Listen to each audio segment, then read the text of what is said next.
Awesome. So we're here at the OR podcast today with the talented and extremely knowledgeable Mr. Rabbi Yakobov. Thank you for having me on today. I'm Max, if you don't know me. Rabbi Yakobov has been mentoring me, and I've been learning from him, and I go to his shiurs, and usually I'm behind the camera, but today I'm going to be in front of the camera. We're going to start off by talking about this week's Parsha, which is around Yitro. Am I saying that right? Yeah. Yitro. Yitro. Yeah. Okay, perfect. That's I need to learn. And if you're not familiar with Yitro, Yitro was one of the first converts from what I'm understanding. Yeah. And I think it's an important topic to talk about because a lot of people in this day and age may not understand how Judaism works and conversions and things like that. So I want to kick it off by asking you some questions if you're okay with it. For sure. Awesome. For you, Max, everything. Amazing. So can you tell me a little bit about Yitro, kind of a background story? I know, it's partially to do with Egypt, in the desert, Moses, but maybe you can give me a little bit more of an understanding, and for our viewers, they can learn a little bit about that. Yeah, sure. So Yitro, first of all, he was not the first convert. He was the first convert that converted after we received the Torah. Okay. Which is a big difference. Before, Judaism was different. Before we received the Torah. We had a lot less commandments to do. Avraham Avinu got some commandments. We had some things that were not mandatory. Even Shabbat, they knew that Shabbat, we should observe the Shabbat, but that was not mandatory. And we see that people converted even before that. Avraham Avinu, it says in the Pasuk, V'etanefesh asher asu b'Charan, and the people that Avraham and Sarah made on Haran, which people they made. They even couldn't have a child, barely, only Yitzchak. So Rashi quotes the Gemara that says that those people are the converts. Okay. So basically, people that were idol worshipping, people that were not believing in monotheism and one God, that Avraham Avinu got them closer to Judaism and to believe in God and to be a part of his community, they were considered converts back then. Now, converts were all the time. People from other nations wanted to be Hebrews, Ivriim. There was no Jews back then. The Jews were created in Mount Sinai, 3,330-something years ago. And that's when Moses received the tablets. Right. Now, Yitro was Moses' father-in-law. Got it. Now, Yitro had a very, very interesting story. By the way, there are people until today that believe in Yitro as their prophet. In Israel, you hear it more because the Bedouins, the Druzim. The Druzim, I don't know how to say it in English, but the Druzim, they're not Arabs, even though they speak Arabic. They're actually very loyal to the land of Israel. They get the very good positions in the army, even though they speak Arabic, and they really help the Israel army. Yeah, I had a lot of friends. I grew up in Carmiel when there was a lot of Druzi villages, so I know them very well. They were my friends for years, and they believe in Yitro. If you ask them, what's your religion? So they first sentence they will say something about Yitro. They believe that this man somehow passed a certain information, certain religion, and I'm not very familiar with the details of it.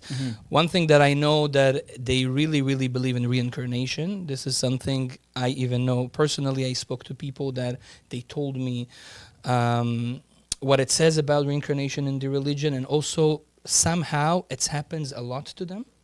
Druzim has a lot of story of reincarnation. Interesting. And that's derived from Judaism, or is that their so own concept? Judaism is the one who brought this idea of reincarnation to the world because this is truth. Today also some scientists proved it because there's a lot of kids that they speak different things about past life, and a kid could not made it up. Yeah, I just saw a kid who knew how to play like a symphony, 3 years old, creating symphonies, orchestra. It's incredible. So yeah, to your point, this is not something that's only just religious. This is something that's... Yeah. There's plenty of books that speak about thousands of kids all over the world that in the age of 3, 4, they say that they were someone else. And how much with details, you can go on Google and you find, there was someone like that, How did the kid know? Wow. So, but anyhow, this is the religion that the Druzim believed, so they believe in Yitro. Now, Yitro was, again, the father-in-law of Moshe. of Moses. I call him Moshe, I don't call him Moses. Yes. And he basically was a very, very big prophet, but not a monotheistic prophet. He was an idol worshiper. In the Talmud and in our literature, it says that he was a person that knew all the types. He tried all the different types of idol worshipping. So he was very knowledgeable and tried different things. And they even called him Kohen Midian. The Kohen means the main guy. Everybody was coming to him. Everybody believed in his knowledge. And that was a big, we call it Kiddush Hashem. That was a big inspiration. And that was a big deal for the Jews that such a person that knew all the other religions that exist. He says, okay, I know everything. I put everything aside. This is the truth. Wow. So this is what Yitro basically did. And he didn't do it because it's his family. He did it because he actually saw a few things. He saw the miracles, which obviously after you see such a miracle, you say, okay, this is the God of the world, you know? Yeah. But he also saw the structure. He came to the desert. He actually came with his daughter. Yes. Because she was with him all that beginning of the journey in the desert. She was not in Egypt. And he brought her and the kids because Moses was in the desert. He brought them in and he saw how everything works perfectly in the Torah. Torah is not just miracles that, okay, we saw in the past and we also see now. The information of the Torah, it's divine. And this is what Yitro saw, that it's divine. It cannot be made by Moshe or by anyone else. And I think this is also the reason why the biggest religions in the world, they base the religion on Judaism. Yeah, first monotheistic religion. Right, because, okay, if you want to create a religion. What you have to take, because they saw this is so perfect, we cannot argue with. Okay, but we want to make our own. So let's take that, and it's a good subject matter for the basis. Yeah. So this is what Yitro saw, but for sure, Rashi says that what inspired him first is two things: was Kriyat Yam Suf, the opening of the sea, which a lot of people get it wrong because of the movies. Whatever we see in the movie, it's not the real text. If you read the real text with the midrashim and all the things that we have to add. That our sages added, because the oral Torah adds a lot to what actually happened. The written Torah doesn't write everything. So you will see that when the sea opened, it didn't just open one row. It opened to 12. Oh, wow. Now, more than that, and this is a thing that for some people it will be hard to believe, but this is what actually happened. And I think someone in Hollywood made a movie that is very similar to that. Prince of Egypt. No, something else. I'm not sure about that movie. Maybe now you'll figure it out. I'm gonna look it up. Because I'm not good in movies. We'll put a link in the comments. Yeah, but it says in the Midrash is oral Torah that they wrote. Yes. That when the sea opened, it's opened everywhere. Means that everywhere in the world, or just everywhere in the world. Wow. Okay. Means that every place of water, they saw a certain opening. Wow. At that moment, God wanted the whole world to know that something is happening right now. Okay. And that's how Yitro actually heard. There was no emails, there was no phone calls, there was nothing. The guy is in Midian. How does he know what's happening in Yam Suf? Yeah. And it says, Vayishma Yitro, and Yitro heard. How did he heard? Because they saw that everything is opening. They said, okay, something must happening here. And then people heard, listen, it's because something bigger is happening there. He wanted to see what's happens. He wanted to go and say, okay, guys, we see that the God that you're talking about is the master of the world. Wow. And some opinions even says that even a person would eat a soup, the soup would open to do. Oh, wow. This is some opinions says that. That's amazing.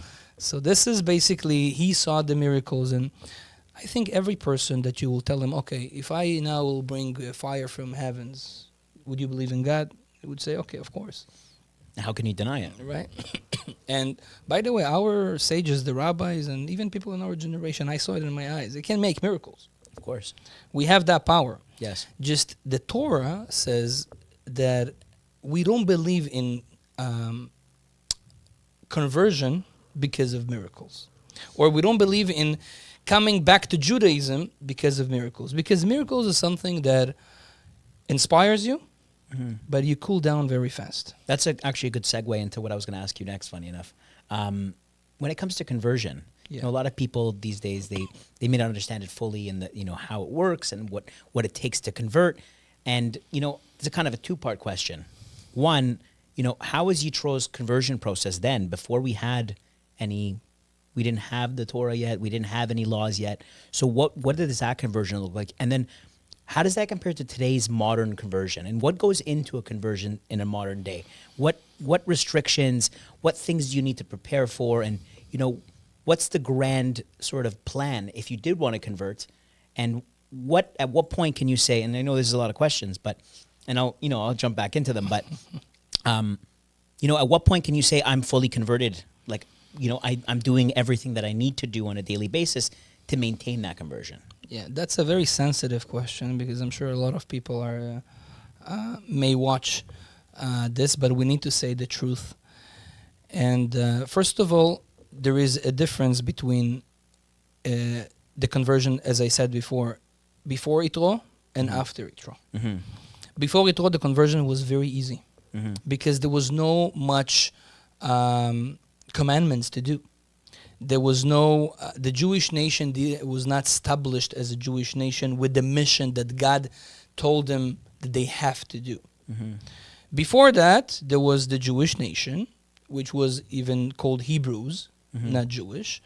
And they had certain things to do, like circumcision, like other things. And they were different. Now, back then, you just needed to accept on yourself to be a Jew, to be a Hebrew, to believe in one God, to not do idol worshipping, make a circumcision if you're a man, and basically, that's it. Mm-hmm. After God gathers all the nation of Israel and gave them the main mission of the world, which carries a lot of commandments, 613, from now on, if you want to be a part of it, you need to accept all this mission upon yourself. Mm-hmm. It can't be that, okay, I'm a Jew, but I'm not doing what the Jew needs to do. What does it mean to be a Jew? Some people think that to be a Jew is just, okay, my mother was Jewish. Mm-hmm. That's not true. It's the popular conception. Yeah. Now, the guy that his mother was Jewish, he was born to, let's say, to that family that carries the mission. He has no choice. Mm-hmm. You have to continue the legacy.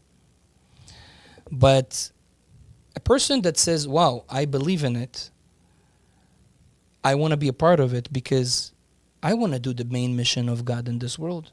I want to have a real meaning of life. And I want also to have whatever they rewarded by in the next world. Mm-hmm. So he wants to be a part of our nation. So, no problem. You can be. But you have to accept upon yourself all the package. Yes. So that's what Yitro did. Yitro says, "Ata yadati ki gadol Elohim mikol asher mikol haElokim." He says, "Now I know that God your God is the real God, and I want to be the one that also carried that mission." Yes. What did he do there? He accepted upon himself to absorb all those commandments that were given right there. Yes. And that's basically made him a Jew. Now, if you look at it a little bit more deep, being a Jew is not something physical. Look at a non-Jew, look at a Jew. They can look the same. They have the same organs. They have the same everything. Yeah. Sometimes they have the same color of face, or whatever, same skin. Yes. What makes you a Jew? What makes you a Jew is not the body, is the soul. And all what Judaism is talking about, and a lot of people don't understand that. We need to scream it out. Judaism speaks about the soul. Mm-hmm. Almost only. Yes.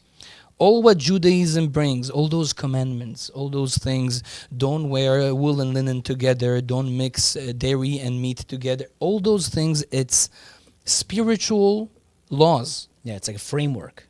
Yes. It's the framework because you need to be able to it's like if you were making a computer program. You can't just make the program. You have to create a framework for it. Its limitations, what it does, the outcome of it. So Exactly. Right. So basically, Judaism tells you this physical world, what you see, Yes. it's not everything. Yes. It's almost nothing of what's really exists. There is a whole spiritual world behind all those buildings and trees and everything and bodies that's called the world of soul, the world of spirituality. And in that world of spirituality, there is rules. Mm-hmm. And if you want to handle, now there is also different types of souls. Now there is something called the Jewish soul.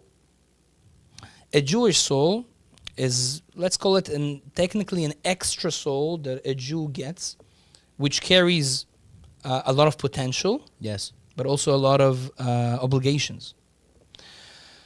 And someone that was born like that, what can you do? You got that soul. You have to follow the rules. You have to be careful because, I'm just giving you an example. A Jew, because he has that high soul, he's very sensitive to bad powers. Yes. So he has to be more careful. That's why he needs to, for example, wear certain clothes, do certain things, so those negative powers of the world, they would want to suck energy from him more than someone else. Yeah. So that's why he needs certain rules. Yeah. It's like a superhero, right? At the end of the day. Something like Yeah. that. Because, well, like if you're Superman, right, and you have all these abilities, Right. you're going to feel inclined either to do good or do bad. You have to make that choice. That's what separates villains from superheroes. They both have the abilities, right? I like this similarity. Yeah. I mean, and like you said, miracles happen, and the more you, I mean, this is something that I guess this could be my perspective, but I feel like this is a shared perspective, is the more you invite the miracles by understanding what's possible, the more those miracles make themselves apparent to you. Also right. It's also right. So the concept of Jewish, as we understand now, they have a different soul. Mm-hmm. Let's call it an extra soul, called the Jewish soul. And the Jew says, no problem. If you want to carry that mission, if you want to get that soul, yes, here you go. However, you cannot get it for free. Yes. You have to be deserved to get it. And this is also what makes us very different than, look at the other religions. They just run after you to tell you, okay, be with us, be with. Yeah. Jews never promote we know that this is the truth, and it's available only for serious. Mm-hmm. Only for those who really want to be a part of it or really believe in it in all their organs and want to be a part of the nation that carry the main mission of life. Yeah. And that's why today you see a lot of people having a hard time to be Jewish. It's not a day, it's not 2 days, and it's even not a year. Yeah. Why? Because what basically you need to do to be a Jew, if you're a man, you need a circumcision, which is must. You have to dip in the mikvah, which is real water, mm-hmm. Which basically at that moment you get the soul. Mikvah is with rainwater, correct? Yes. Okay. At that time you get the soul. But before, you have to accept upon yourself with the belief, and to actually after that do it, all the commandments of the Torah, mm-hmm. without any exceptions. Torah and all Torah. That's an everyday thing. That's like a full awareness, basically. This is, if you're a man, you have to put on tefillin every day, and you have to put on tzitzit every day, and you have to pray every day 3 times. And if you're a woman, just obligated to pray 1 time, according to some tradition, 2 times. But for women, it's a lot easier because they have a lot less commandments to fulfill. In general, women's soul is a lot more fixed than a man's soul. That's why she needs less of work. But she has her obligations, right? And you have to not just accept them, do them. So why it takes so long? Which is, you can just say, okay, I accept it, bye. Yeah. It takes long because most people don't know what they accept. Yes. It takes long time to learn what is all this. 613 minutes. Exactly. Yeah. And then you have to understand, okay, so I really want it or I don't want it. Yes. This process takes a lot of time. Yes. You understand? The belief, the loyalty, and the knowledge. After you get all of that and you are actually accepting into yourself, really, then you can dip in the mikveh and you get that extra soul and you become a new person. Mm-hmm. And you touched on something where you said that a miracle can't be the reason that you convert. I don't say that it cannot be the reason. Yeah, but it should not be. It should not, because usually miracles, it's something that we cool down from that inspiration very, very fast. So is there maybe other reasons that you shouldn't just jump into conversion? Like, let's say, for example, a lot of people, I think the most popular idea of conversion and why people typically convert is for marriage. Should that be a thing that people do, or is that... I like your questions. Very good. Yeah. So that's true. This is not a new thing. It's happened all over history.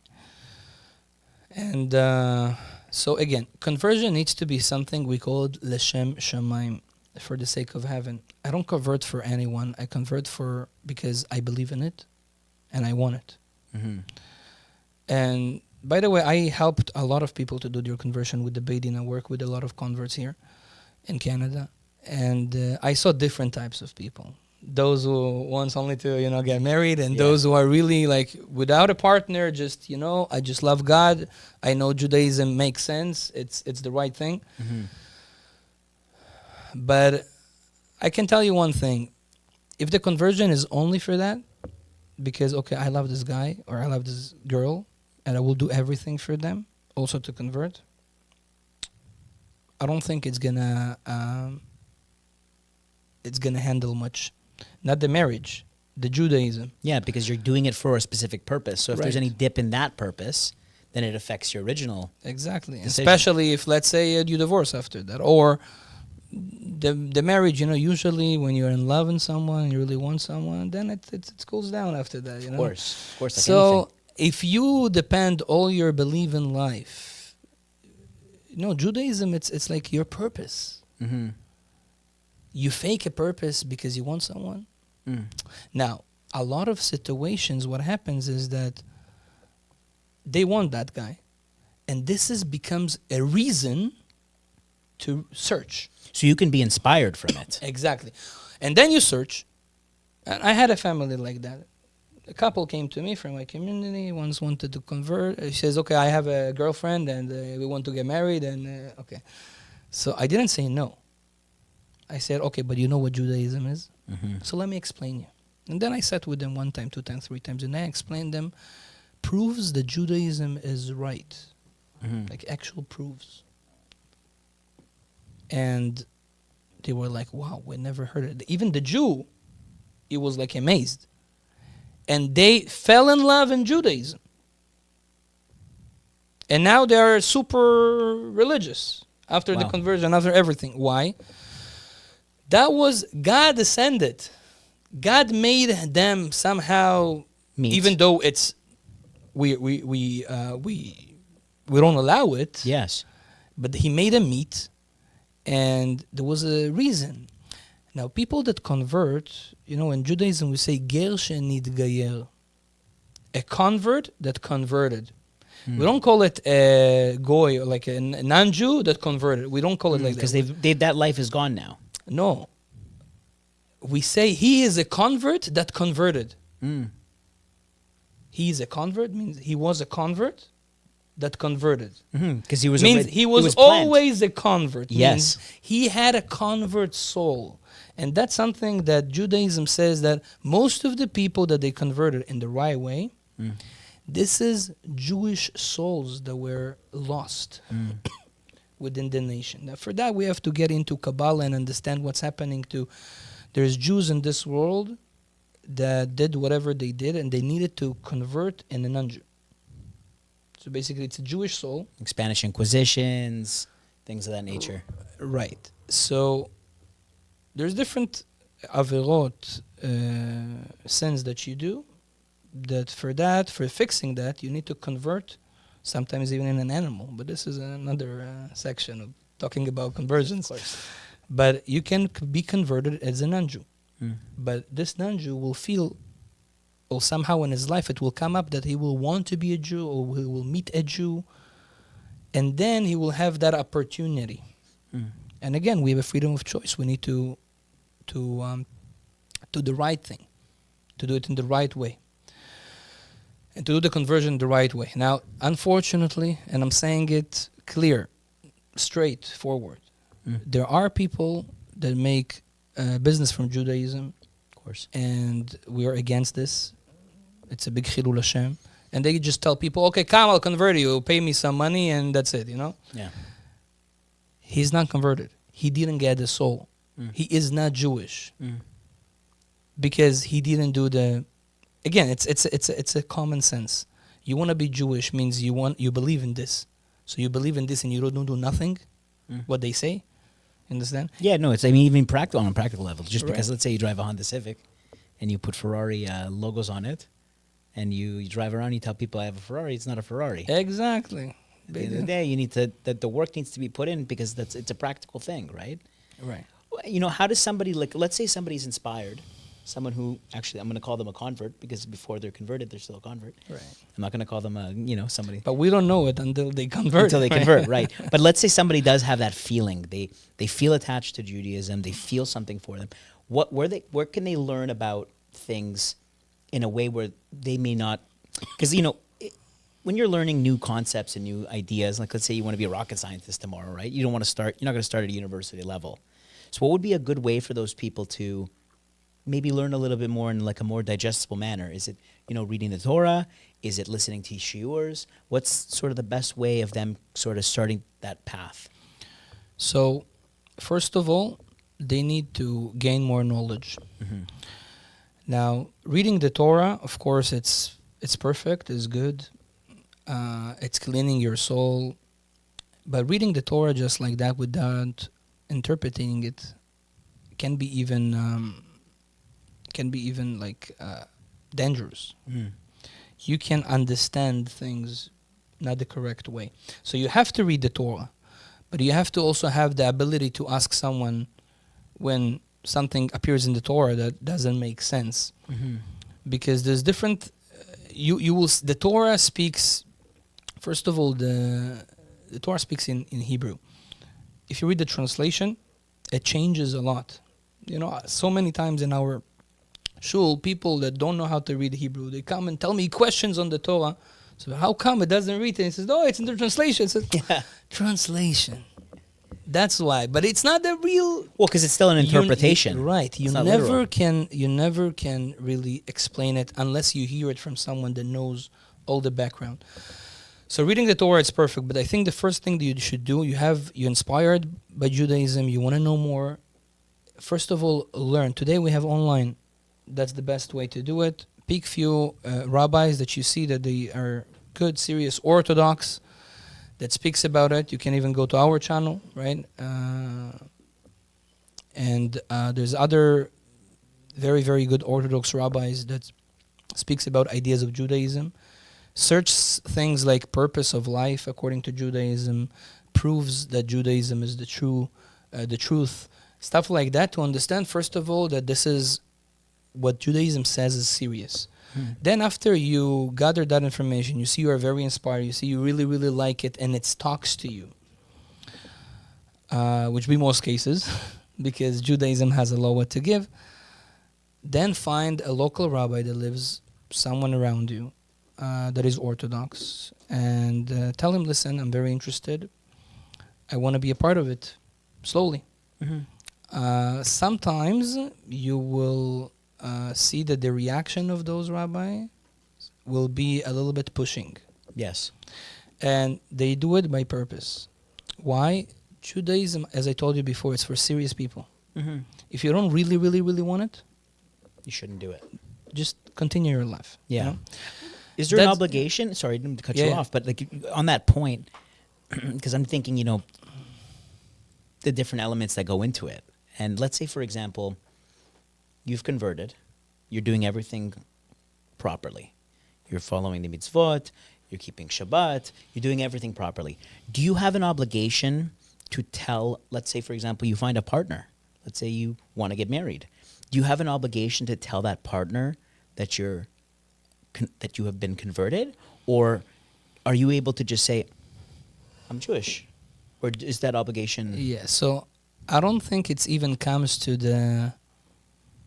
It's even will come to that question because you cannot hide things like that. Mm-hmm. You cannot hide from your partner, the person that you basically say, this is my love. Mm-hmm.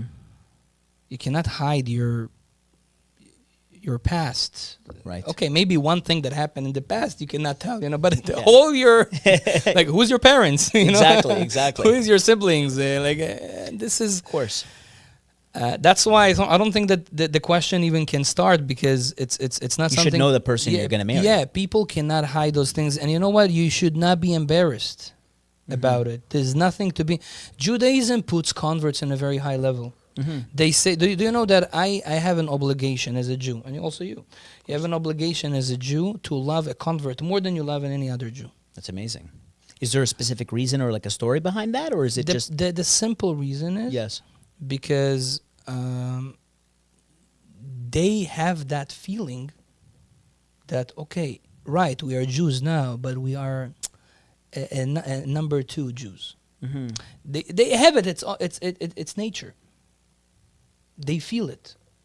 Torah says no. You have to give them more love to show them that they are part of you. Yes. Okay, and it says Ki gerim haytem be'eretz mitzrayim. You were also strangers in Egypt.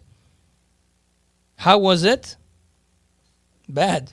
So you have to feel the convert that he's a stranger. Because you want to make them inspired. Right. You want to make them feel good. Judaism is all about goodness. Mm-hmm. And this is one thing. Also converts. Now, I can't hide it, there are certain restrictions on converts that they cannot do. Mm-hmm. Like there is restriction on different groups of Jews. For example, a Kohen cannot get married to a convert. Mm. A Kohen cannot get married to a divorced lady as well. Mm. It doesn't mean that the convert is something. It's just the Kohen has a certain soul that this soul doesn't fit any soul. Mm-hmm. So the Torah tells us, listen, Torah is, as I said, it's all about telling you I call it the spiritual physics of the world. And according to the spiritual physics, not every match can be a match. Well, there's framework. Yeah, so you see, so there's different things that converts cannot do. Not much, but like this, But in all the other things, they are 100% like a regular Jew. You also have an obligation to not remind them what they were before. And you have to love them more than you love another Jew. Wow, it's amazing. Yeah. I know we're going to be wrapping up in just a couple minutes, so I just have one more question for you. Is there a specific type of, and I'm asking these questions for people who might be wondering, who might be on the process, they might be on the journey, they might be just watching this for the first time, and it could inspire them. Who knows if we inspire with them but is there particular specific types of rabbis that you have to go for conversion, or is someone who's a rabbi, any rabbi can help with that process? So because what I said before, that unfortunately there is a lot of people that money makes them blind. Yes. And they make business from Judaism, which is a big sin. Mm-hmm. We have to understand that there's only certain groups that can convert you because we want to know for sure that those people are doing it in the correct way. Got it. So for that, the Jewish world has a system called Beit Din. Beit Din, basically, it's a Jewish court, judges. And every city that there is a big amount of Jews in that city, yes, they have at least one Beit Din. Mm-hmm. And it's known within the community, the rabbis of this Beit Din, and today that we have also Israel, that they have a rabbinate, and those the rabbis of Israel, that they have the rabbanut, the main court in Israel. They also know about all those small courts that are all over the world, and they give them the approval as well. So you better go through one of those main ones that is also recognized, because if you do it in something that is not recognized, Like I said, those people that just open, okay, I'm a judge, I'm a court, and let's make you Jew. Yeah. Even if he kind of does it in according to the laws and you learn everything, and if he's not recognized, we can't believe it. Yeah. Well, it's not. It's like, in a simple secular way. You don't want to buy an Apple warranty from someone who's not an Apple store. Exactly. Because when you go to get your phone repaired and then you go back to Apple, they're gonna say, no, you got your phone worked on by an authorized person. We can't help you anymore. Yeah. So ultimately, you want to do it the right way the first time, right? So I like the Apple thing because I think Apple has a lot of secrets. We need to do a lecture about it. By the way. Yeah. I actually work there, and I have some secrets I can. No, I'm telling you, Kabbalistic secrets. No. I know Kabbalistic secrets because of the way they operate. The Apple has that bite, the first bite. What bite is it? It's the bite of Adam. Adam and Eve. Yeah. And even just from working there, tree of knowledge. Yes, exactly. And even from working there, I can tell you, and this could be for the future, but there's certain things that they put into their practice for their employees that you'd say, wow, this is very Kabbalistic in a certain way because of the way that they operate. So definitely something we can talk about in the future. But I think it's very interesting to understand, what goes into a conversion, what matters a part of conversion, what it takes to be converted. And, like you said, I think something that I learned today, I learned a lot, but just that concept of when you call somebody a convert, it's as if it already happened. You're just fulfilling the mission. So I think that's very important to understand as well. Yeah. Is there anything else you wanted to add before we finish up today? In general, converts, as I said, it's a